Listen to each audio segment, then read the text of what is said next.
కులగణనకి దేశంలో రాహుల్ గాంధీ, రాష్ట్రంలో Revanth Reddy హీరోలన్నారు Congress working president Jaggareddy. ప్రధాని మోడీ నిర్ణయం హర్షణీయమని, కానీ క్రెడిట్ మాత్రం రాహుల్దేనన్నారు. రాహుల్ గాంధీకి వచ్చిన ఐడియా మోడీకి ఎందుకు రాలేదని బీజేపీ నేతలకు నిద్ర పట్టడం లేదని ఎద్దేవా చేశారు. రాహుల్ గాంధీ చెప్పిన మాటను అనుసరించి కులగణనను చేసి రేవంత్ రెడ్డి జాక్పాట్ కొట్టాడన్నారు. రాహుల్ గాంధీకి ఎంత ముందు చూపు ఉందో చెప్పడానికి కులగణనే నిదర్శనమన్నారు.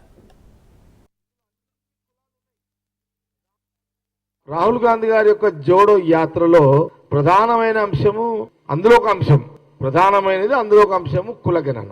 రాహుల్ జాతీయ రాజకీయాల్లో రాహుల్ గాంధీ గారు 2 సంవత్సరాల క్రితమే ఈ దేశంలో ఇప్పుడున్న జనాభా ప్రకారము బ్రిటిష్ కాలంలో జనాభా 30 కోట్లయితే ఇందులో అన్ని కులాలు ఉన్నాయి.